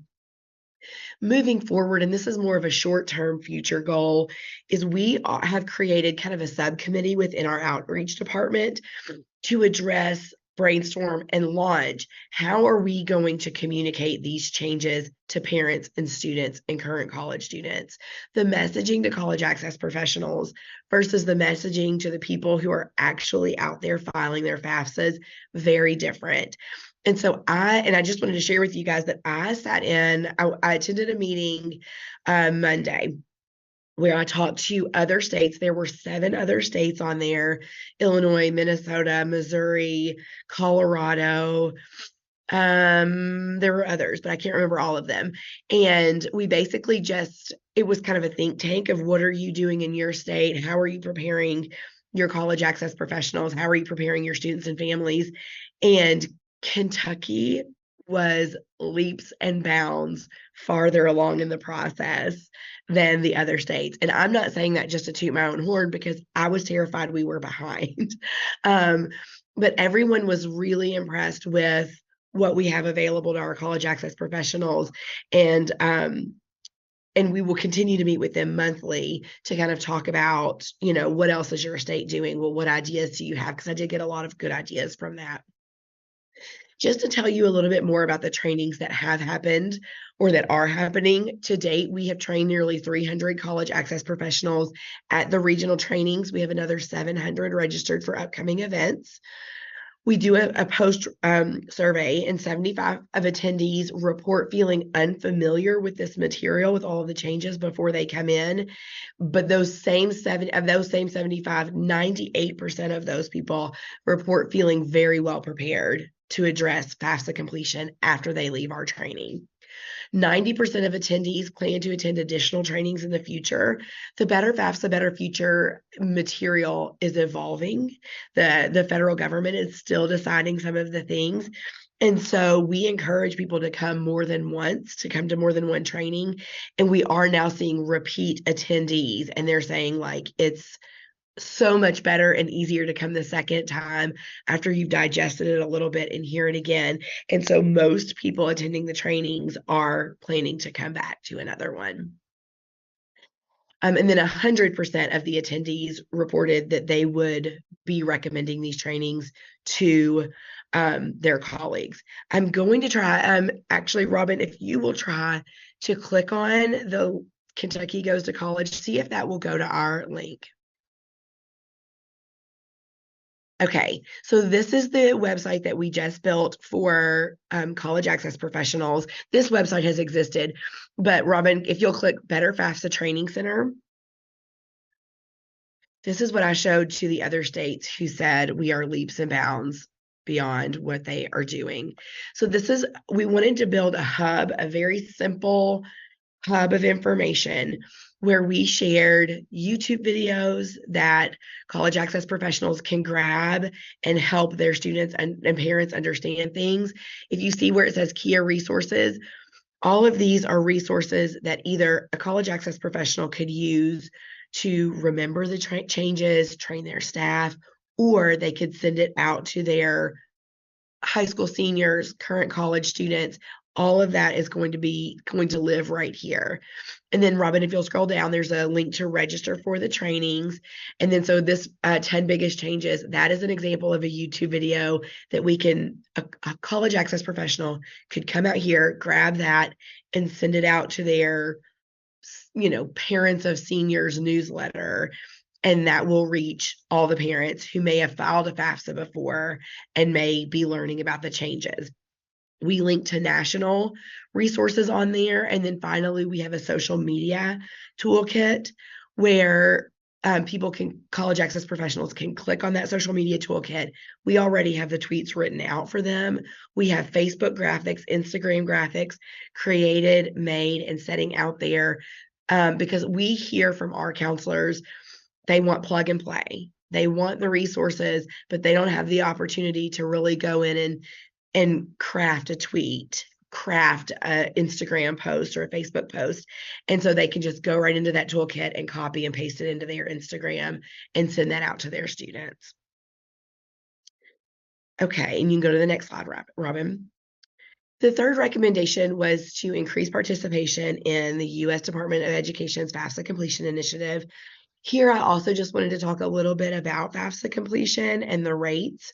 So in the past, we definitely rebounded well from COVID in Kentucky. We rebounded so well that we were ranked 8th among all of the states in FAFSA completion as of December of 2022. So phenomenal place in the United States that we are coming in with our FAFSA completion. Currently, Kentucky high schools are gearing up for FAFSA completion, and they're being encouraged to opt in to our FAFSA completion challenge that begins when the FAFSA opens and runs until April 30th, 2024. Outreach staff and student aid staff are out there pushing participation, encouraging participation in the FCI data sharing agreement as a way to support and enhance FAFSA completion efforts. So what our field staff recommend is using that FCI, that report that tells you what students have started the FAFSA and what students have completed the FAFSA in your school. What the field staff recommends when they're in the field is they will say, let's go ahead and pull that report. That way, when I'm here doing a FAFSA workshop, we can target the students who maybe have started it but not completed it. If we're seeing that on our report week after week after week, that student is struggling with something on their FAFSA. Maybe they don't know it's incomplete, and we need to call them down to the workshop and get them through that. Or we also will encourage them to take that FCI report and crash it against their report that pulls free and reduced students who are eligible for free and reduced price lunch, because we know those are our students who are most likely going to be eligible for federal and state aid. And so if we have names on our free and reduced price lunch list and they're not showing up on that FAFSA completion report, that's a fantastic audience to target and pull down when our Kia outreach counselors are there in the field ready to help those students. And then again, we do have that FAFSA completion challenge. To tell you a little bit about that, we currently have over 120 high schools registered to compete. The winner will go to the highest percentage of seniors completing the 24-25 FAFSA. So again, as soon as that FAFSA opens, which is a date that is surrounded by question marks still currently, until April 30th, that's when we monitor your FAFSA completions. We've broken the Kentucky high schools up into 4 categories. So you compete in your own category. We have large public, medium public, small public, and private. Each category will win $500 for highest percentage of seniors completing the FAFSA. To support the high schools, the KIA outreach counselors will host FAFSA workshops and follow-ups to support those completion efforts. The next steps for student and parent messaging, that's one of our big focuses right now. So we're going to address how do we put communication out there on social media. We know so many students and parents get their information from social media. And so we're trying to think of creative ways to communicate with them in that avenue. Communication to high school students and supporting our current college students. I often tell my staff, we need to keep in mind that the high school seniors don't see the FAFSA as a change right now. They don't know the FAFSA before. This is the very first time they filed it. So this is FAFSA as they know it. However, the current college students are the ones that went out there and filed it, or their parents filed it last year. And now when they get on, everything's going to look different. The timing's going to be different. And so we at KIA are taking very seriously the support of current college students and getting them through this change and this transition. Again, that FAFSA Summit is scheduled for October 24th, 2023. And then we are providing continued support and data tracking. Our outreach staff offers on-site services, virtual support, social media and texting, engagement via challenges and campaign events, data sharing, print resources, and newsletter. I see a question coming up saying, do you have to be invited to that? We are going to send invitations, but please send me an email and tell me you want to come, because I am still in the process of making that invitation list. And I think the more the merrier. So tell me you want to come, I'll add your name. And we're hopeful that that invitation will go out within the next week. With training the entire state on how to update the FAFSA, some of our process of getting the invitations out has just slightly been delayed, but it should come out in the next week or so. But definitely let me know if you want to come to that. My email address is cbenedict, like the Pope, @kia.com. If I may just say something, for those of you who know, like old TV Westerns, you may remember the phrase, no brag, just fact. So it's no brag, just fact when Cassie says we're leaps and bounds ahead. And I give all the credit to Cassie and her team, Keith, Richie, Kim Dolan. They've done a phenomenal job. So thanks, Cassie. Thank you for those kind words, Diana. We really love what we do. I mean, it's just so life-giving to do this. So we really love to do this.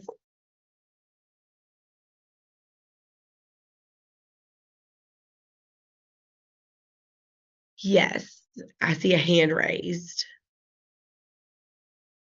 Yes, Cassie, it's Representative Tipton. How are you doing today? Good, thank you. Appreciate your presentation. It was great to see that Kentucky is 8th on that list. Do you know how Kentucky compared to states who have mandatory graduation requirements for FAFSA completion in that list?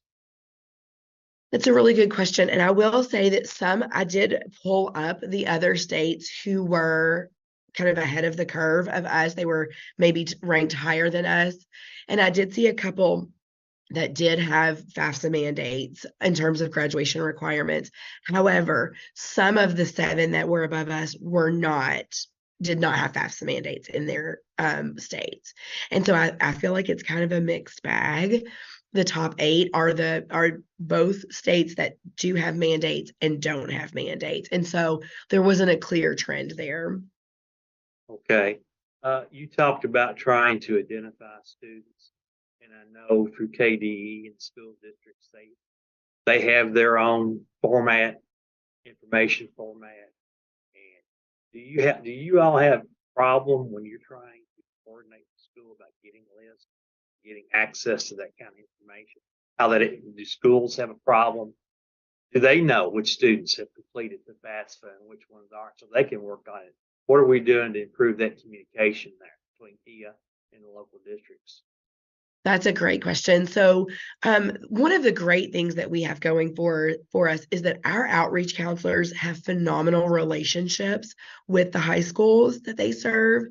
And so part of why we're able to access the information or assist in the ways that we do is because of the trust we've built, that our staff has built. Our field staff are well trusted in the high schools. They're well trusted in their communities.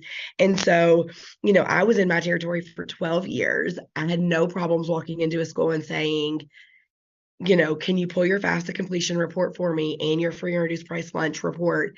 And we'll, kind of go over that and crash those and compare those. Another thing that our staff does really well is they don't have just one point of contact in the school. So they don't just walk in and talk to only the school counselor.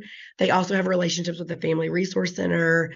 They have relationships with college coaches and gear ups who might have access to those things that a school counselor wouldn't have. So a school counselor may say to us, especially if they're new, I don't have the free and reduced price lunch list, but we have a relationship with the Frisk department and they can provide that for us. So it's rare that it's ever an issue to get that information from schools. And I'll be totally transparent when I say it's usually not the outreach counselor sitting down and comparing those.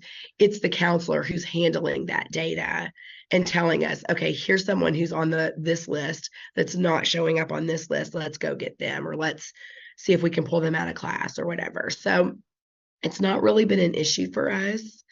But again, I really do think it speaks to the relationships that our staff builds in the schools that they're in every day.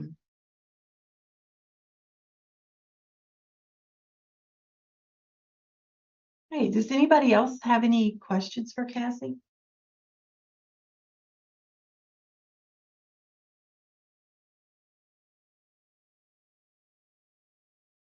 All right. Well, thank you so much, Cassie, for sharing that update on FAFSA completion. At this time, I'd like to turn things over to Lily Massa-McKinley, and she's going to share a presentation about the work of First Year Success and the Student Success Collaborative. Lily, are you able to share your screen? Thanks. Wonderful. Thank you. Can everybody see my screen? Okay, great.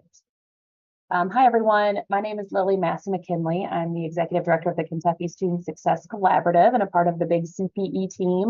I'm here with my colleague, Phyllis Clark. Phyllis, you want to introduce yourself? Say hi. Hi, everybody. Glad to be with you today. And we are just here to share a few of the, a little bit of the work that we've been a part of through the collaborative, but also in collaboration with other CPE units that really aligns with the priorities that emerged from the First Year Success work group out of the Continuum this last year. And just want to give a shout out to my partner, Dr. Robert Hayes, who co-led the First Year Success work group along with me. Hey, Robert. Okay, so just as a short introduction, CPE launched the Kentucky Student Success Collaborative in October of 21. And, over the last 2 years, we have really spent a lot of time building relationships with our campus and community partners, identifying the common priorities and challenges that a lot of our campuses and our students are facing, and then identifying the ways in which the collaborative can add value. So how can we bring folks together to do something that none of us can really do on our own? And how can we learn faster, scale new ideas, and be innovative in the process? So our goals, our CPE's goals, are many of your goals as well. We're really focused on increasing completion rates of students, eliminating equity gaps, and enhancing the economic mobility of all students in Kentucky. As a part of our work with the First Year Success, it was an amazing group of stakeholders, and really we did some incredible interviews, both with students, with teachers, with staff and faculty at our colleges and universities. And then the team itself really came together, and three critical priorities emerged as being essential to ultimately ensuring that our students get started on the right foot, have a strong first year of college, and then obviously continue on and retain to the second year. Those three big priorities are around academic success, belonging, and financial wellness.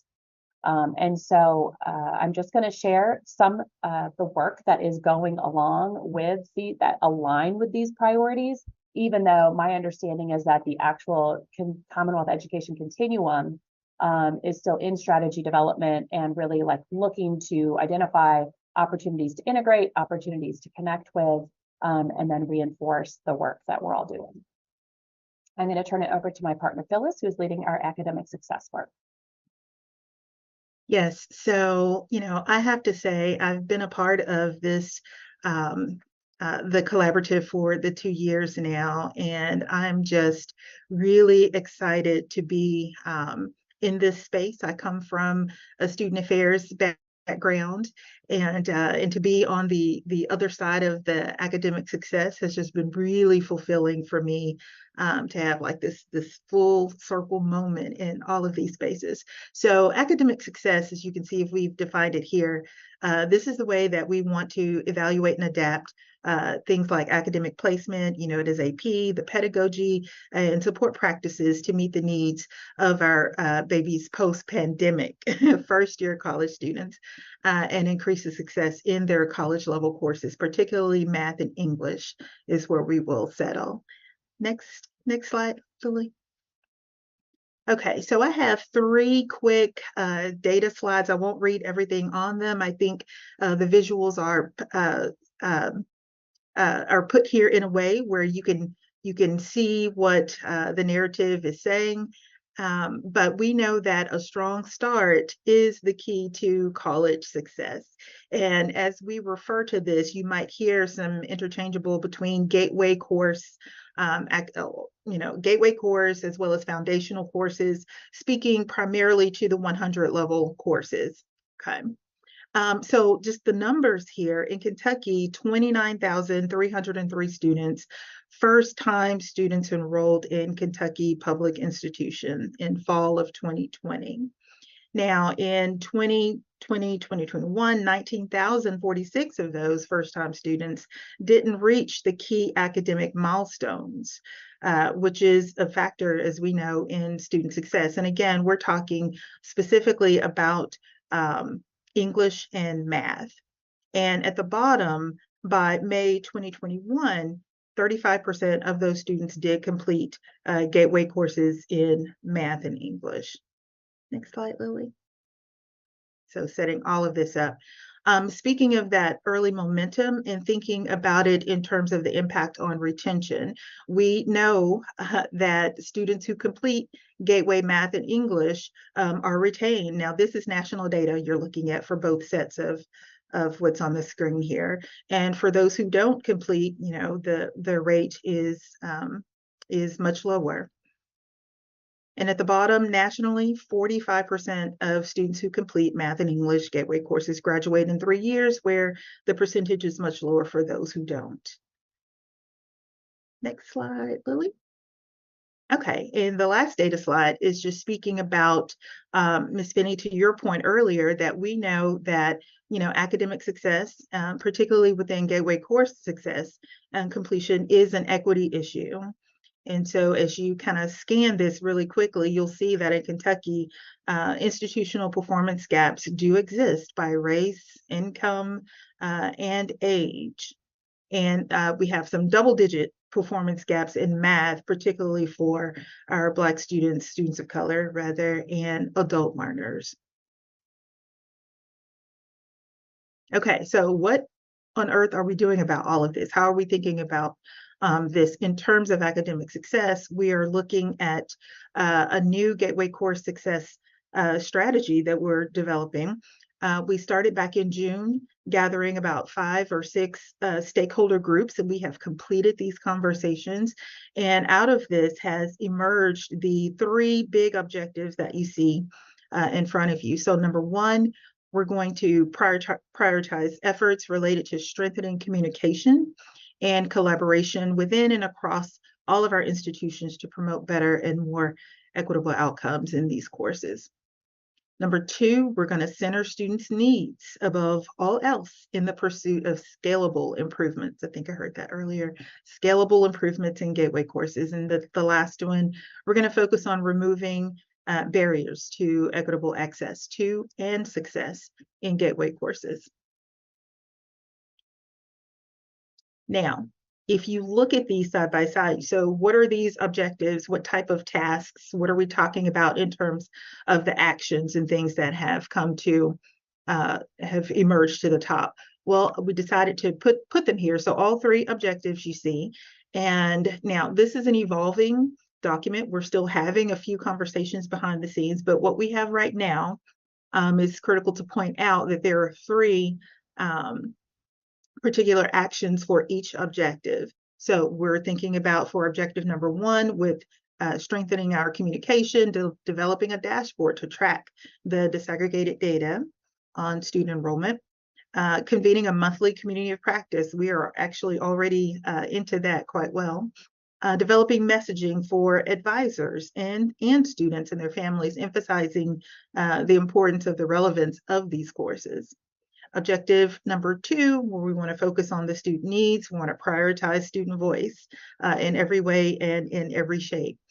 Number 2, bullet number 2, we want to promote the evidence-based strategies that increase success in our gateway courses. And some of this is digging down into the weeds as it relates to redesigning placement practices, providing co-requisite support, integrating tutoring, coaching, mentoring in innovative ways in these courses. And then lastly, promoting wraparound basic needs support for students in our gateway and co-requisite support courses. And lastly, removing barriers. Right now, this means to us thinking about conducting a study to determine the impact of all of these practices on student enrollment and success in our courses. Engaging colleges in redesigning instruction in these courses, but bringing to light the role of faculty in improving these courses. And then finally, providing professional development to help faculty deliver high quality, inclusive, and culturally relevant instruction in these courses. Lily. Okay, so what's next? Here is what we're working on. We're going to finalize the draft of our Gateway Course Success Strategy. We're going to share this with all of the stakeholders and some of the partners that we've been talking to, hopefully by the end of this year. We're going to present the strategy to the Academic and Strategic Initiatives Committee, present the strategy to the CPE board as well. I'm sorry, we have that listed there twice. Work with Gateway Course Success Senior Fellows and campus leadership. I don't have a slide on this, but we are partnering with 5 of our faculty members from around the state, Murray State University,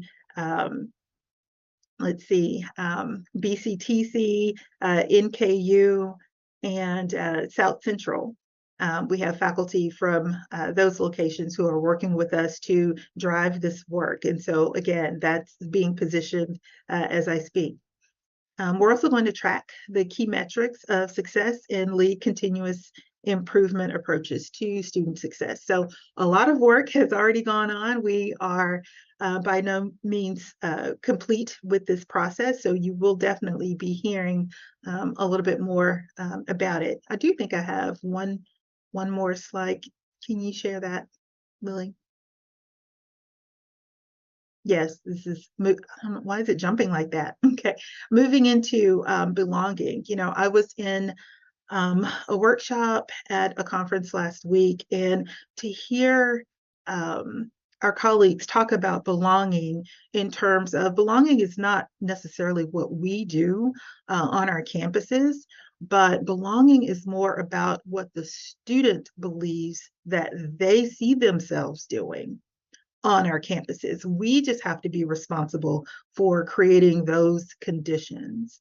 And so here we also think about belonging as strengthening the relationships among the students, staff, and faculty to foster a sense of belonging collectively.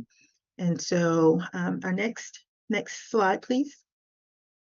So all the beautiful things that we've seen as it relates to Summer Bridge and the amazing example given by Dr. Penny and U of L, and then so much more going on across the state I'm sure that you're going to hear about. I am honored to work with Robin and others as we do this work around Summer Bridge. And so I thought I would share what this is looking like so far by the numbers for the last 3 years. So in 2021, 1.5 million has been awarded to 21 institutions. You can see that's about 600 students that have been impacted. 2022, 3.5 million. And again, that's, you know, a heavy lift there. Awarded to 25 of our institutions, and about 900 students have been impacted as a result.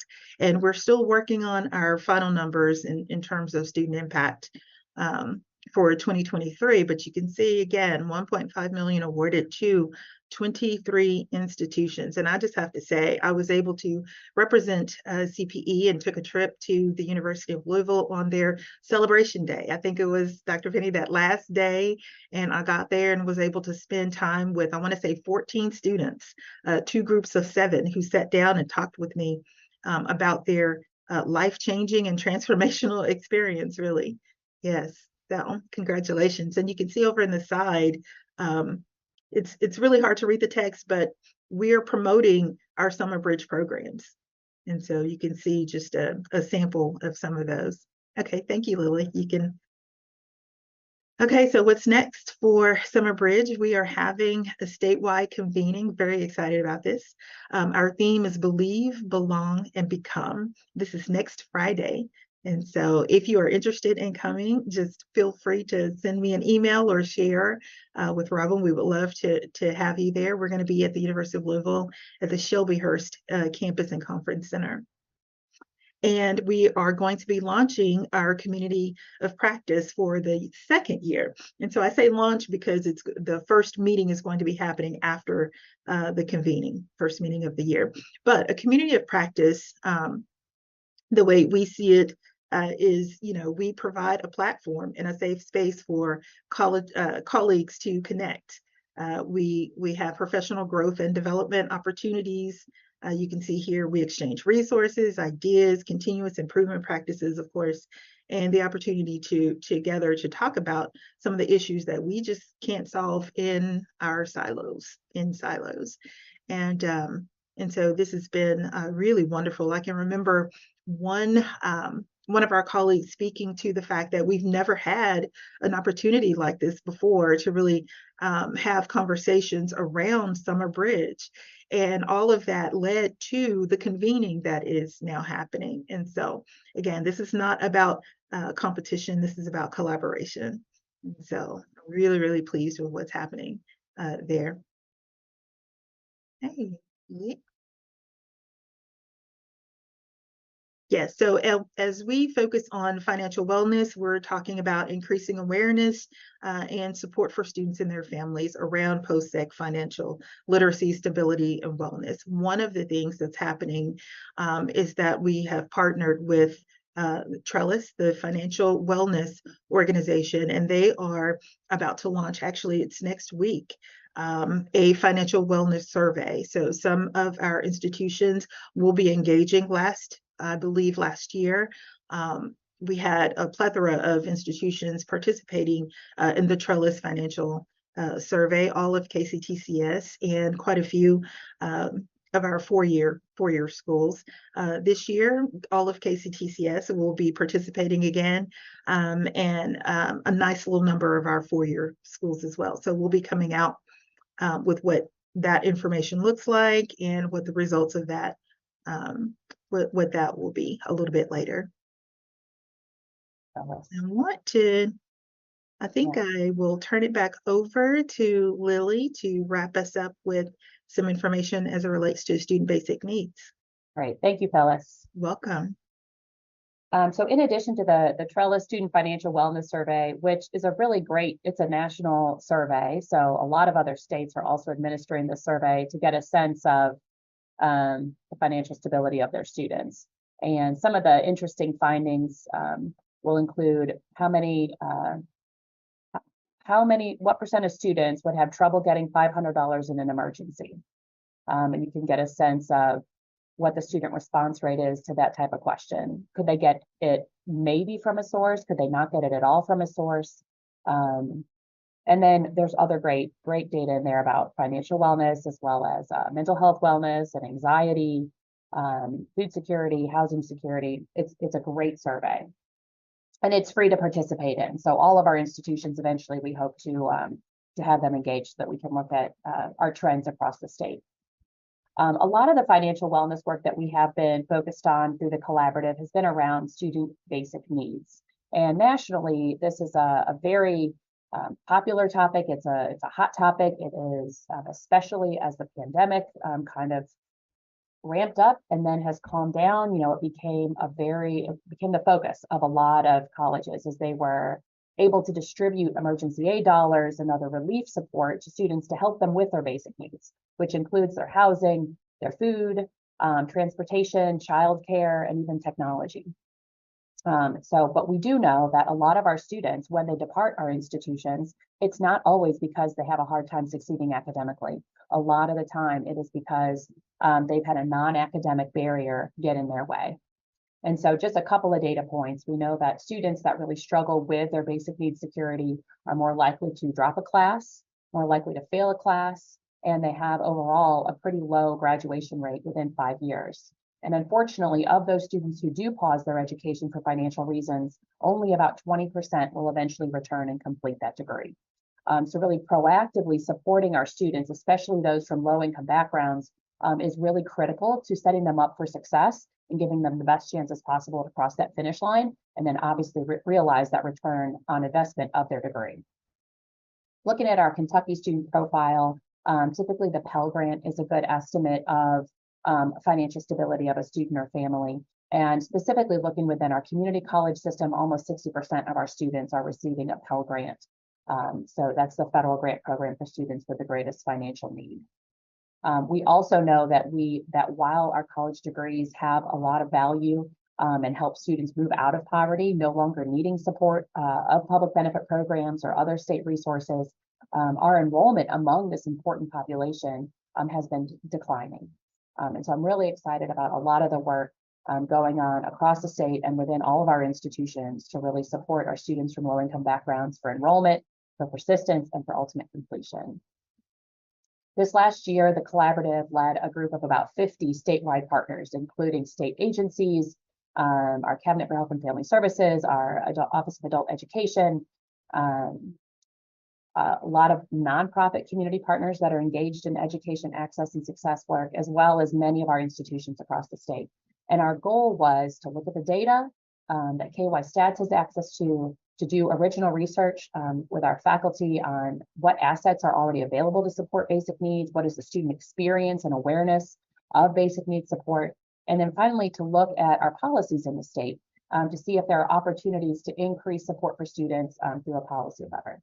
And the group known as the Action Network came together and wrestled with all of this information and really just put forward an action plan that has 8 primary recommendations. And the report really took 2 important lenses. One was the goal to increase access to basic needs supports for students. And the second was to increase access to post-secondary education for individuals receiving state supports. And so we thought by that kind of both of those pathways, we would be able to increase access and success when students did enroll. So these are some really wonderful recommendations that our group has already started moving forward with. We are already in partnership with the Cabinet for Health and Family Services to increase the capacity of our campuses to support student basic needs, as well as to help provide more proactive benefits eligibility screening for students who may be eligible. We are also working with teams to increase those pathways and identify clear career pathways and then increase the pathway from many of our community-based organizations into post-secondary education programs that are connected to workforce needs. We're also providing training and professional development and just looking for opportunities to strengthen the partnerships. Some of the critical success factors. So how do we ensure success, scale, and sustainability of this work? Commitment from our institutional partners and awareness raising, not just of the boots on the ground folks who are directly working with students every day, but also the leadership at the institutions. Really ensuring that we have a strong infrastructure of both, I would say, kind of backbone support for the work, as well as the guiding team, kind of those key stakeholders who need to inform and then also spread awareness of the work that we're doing. Asset mapping, all of the resources that our state has so that we can be really intentional about connecting the dots and maximizing the use of all of the programs and resources that exist to help students be successful. And I think, I like what Casey said about the toolkits around communications. Communicating about student basic needs is a sensitive topic. And so how do we provide really affirming messaging for students about the resources that are available to help them be successful, and to do that in a way that makes it really easy for our campus and community partners to promote consistent messaging and common resources. And then, of course, with the help of Kentucky Stats, as well as our CPE data team, really leveraging our longitudinal data system to better understand the impact on economic mobility of helping students to and through post-secondary education. So just a few things that are coming up next. We have taken this strategy that we launched in July, and I believe that Amanda can share that out with you all for a deeper dive. And we're really mapping out that implementation plan, both a 1-year implementation plan, where do we want to be, what does success look like a year from now, as well as a longer term 5-year implementation plan. We are already launching the connector. Those are kind of benefit navigators for the state, and that partnership between the cabinet and KCTCS. We are applying for grants to support this work and continue building out the infrastructure and the supports that are needed. As Phyllis mentioned, communities of practice are critical to bringing partners together so we can all kind of share what we're trying on our individual campuses and in our contexts and learn from one another and innovate. And then we are also hosting a convening on November 6th, and that'll be in person at the CPE offices, really focused on that holistic support of students who are experiencing basic needs and security. It's going to be really focused on building trauma resilient communities to support our students. So those are the updates from the work that the collaborative has really been a part of, and that we're excited to continue moving forward. I believe that what success looks like, I hope, in partnership with the Continuum, is to look for opportunities to reinforce and integrate our work together, as well as if we can be a part of or play any role in helping build out a more long-term strategy around belonging for our students and on our campuses. That would be something we're very, very excited about. That's all that I have. Awesome. Lily and Phyllis, thank you all so much. Any questions? There's so much work going on, you all, like, wow. But is there any questions you have for Lily or Phyllis about the collaborative or the work around first year success? Yeah, Jenny, hop in. Well, Lily and Phyllis, that was an amazing presentation, and just it's exciting to see that you all have done so much to move conversations forward and move us forward in such a short amount of time. So Amanda probably knows what I'm going to ask. When it comes back to gateway courses, have you all had a serious conversation about appropriate placement in gateway courses and how we could improve those processes? Because I do believe that, there's multiple factors, levers that pull into success in gateway courses. And I believe that one of those important levers is making sure that people are placed in the appropriate first year course. That's a really interesting question. It's already a hot topic between the 5 faculty fellows that we're working with already. So you're going to hear a little bit more. Like, I don't have a direct answer for you right now, but I know this discussion has already started, and there's going to be more meat to put on this bone. Well, do you put meat on the bone? No, you pull meat off the bone. But anyway, you know what I'm saying. And we've already started discussions around it very heavily. Well, Jenny, I'm going to give you even a little more of a direct answer. Three things that we know we have to do fairly soon for a lot of reasons. We became the first state to have a test optional entry. Most of our institutions bring people in, give them the wraparound services and the needs they have towards success. I will brag here in a little bit about how far we've come. But the second thing that we know we need to do is going to be around placement as a whole. What are going to be the tools we're going to now look at to the future of placement, period? Not just in the gateway courses, but placement, period, right? As we, and I know I've had a lot of conversations with ACT and others about looking at this holistic way that we in Kentucky look at students, and they've called me up and I've already had an interview with them as an example. I'm just using them, it could not be them, but we have talked about how we are approaching this holistic way of serving students where they come to us at, not pointing fingers, but where they come to us at being academically, socially, emotionally, everything else prepared. How do we look at placement in a holistic way, right? And we know that we're going to have to start thinking about expanding it beyond purely an academic process. And number three, gateway courses are truly that element by which we look at the rest of completion and not just retention, right? I mean, we know that's why we call them gateway courses. So we're going to have to extend that placement to that. So before we even develop any sort of professional development processes around that, I think we're going to have to come together as post-secondary folk, and maybe even in this group here, to talk about what does it look like to have a successful placement. And it's more than just whether or not they pass that course with a C, or if they actually do better than the others. Are they getting the holistic way of moving into a major, and for the rest of college at least, that they need? And we're even thinking about how do we look at profession in this, right? I mean, from K-12 and courses they take there and what they take in post-secondary. So these are all the things that we are obviously going to be heavily engaged in into the future. Hopefully that's a little bit more of a direct answer. Thank you, Aaron. Great. Other questions? We will send the report out that Lily had shared and the PowerPoints of their presentations today, so everybody can kind of let that simmer a little bit. It's a lot of information. I so appreciate our presenters being able to do that in a succinct way. There's so much information to share. It's so good.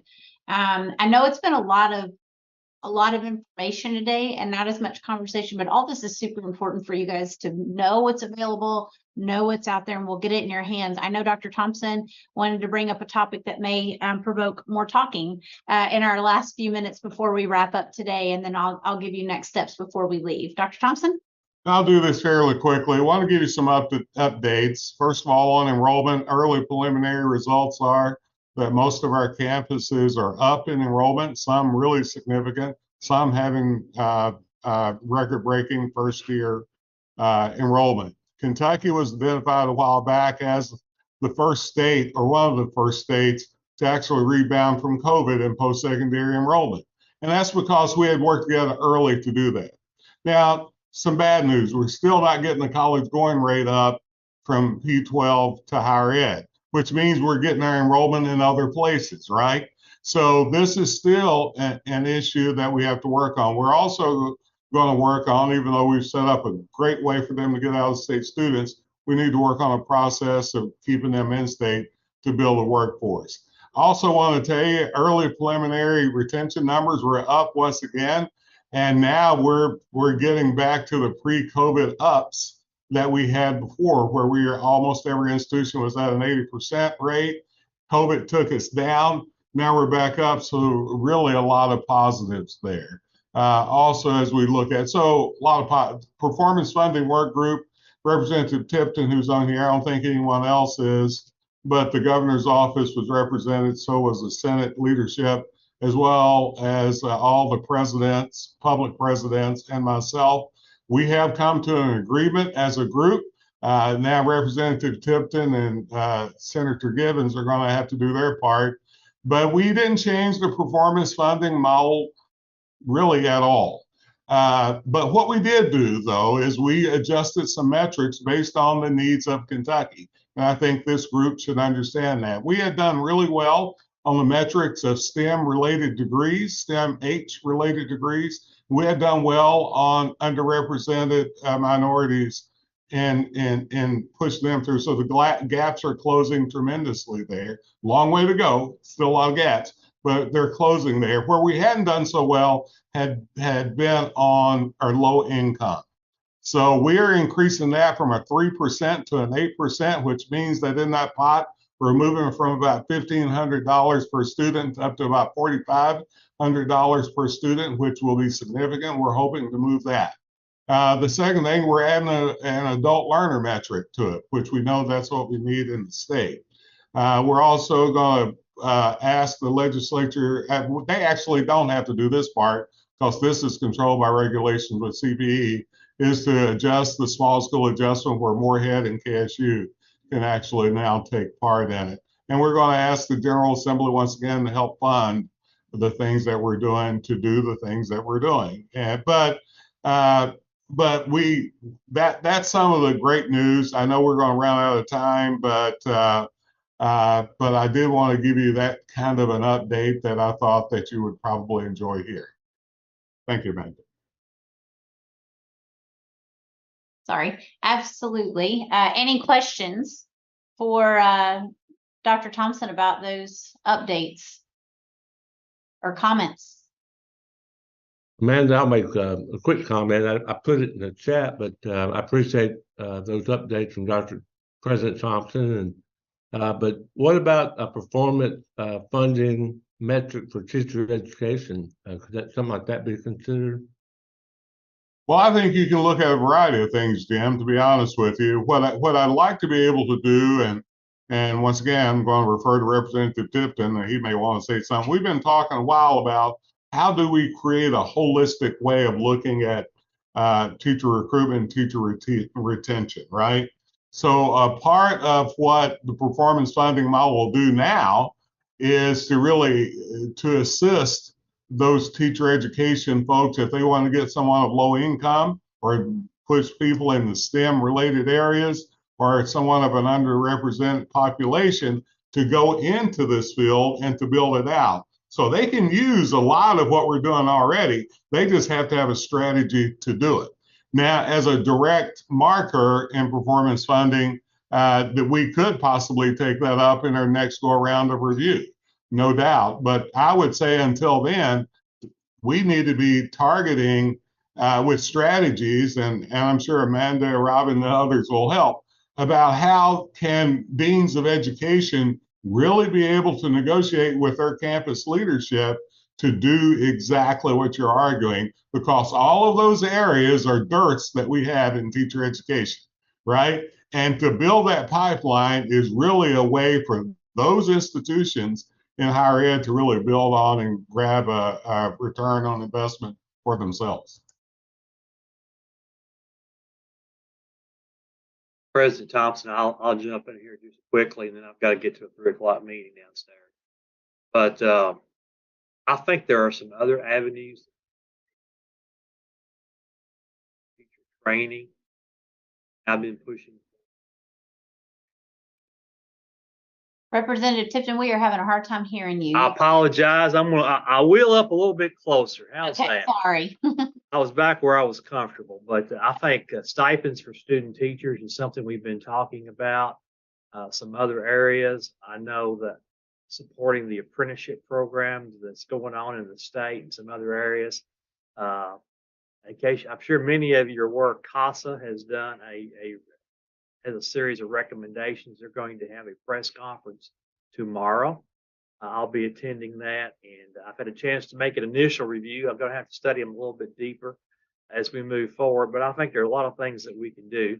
And like President Thompson said, that is something maybe we can consider down the road. But you know, you get 9 university presidents together. It's hard to get consensus. But I think President Thompson doesn't want to open the door again. He thinks the door is shut now. So we come to consensus, and he doesn't want to open it up this round. So, but anyway, that's where we are. But we're going to continue to work on that issue, Jim. I understand your concerns. Thank you, Chairman. All right. I know we're a little bit over, but this is all very important. Celiana, we're so glad you were able to join us today too. So just to wrap up, there are going to be some questions we're going to send out. We're going to get together in November and hopeful that we can be in person. That is the goal. If you absolutely cannot be, we will accommodate. But we would love for you to be here. We'll move our conversations forward and be thinking ahead of what we want to focus on for the upcoming year. So there's some questions that we want to ask, and we'll put this in an email as a follow-up from the presentations today and the reports that you've heard about. I sincerely appreciate all of our presenters and guests today, and our members, of course.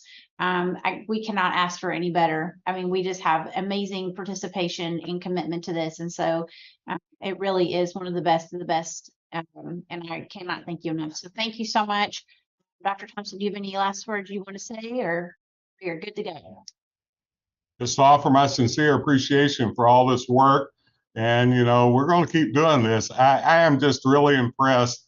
If you're on the outside, you'll see how much that's being done. If you're on the inside, you may get lost and not realize it. I just want to point it out. So thank you all for your hard work. Yes, thank you. We'll see you in November and have a fantastic week.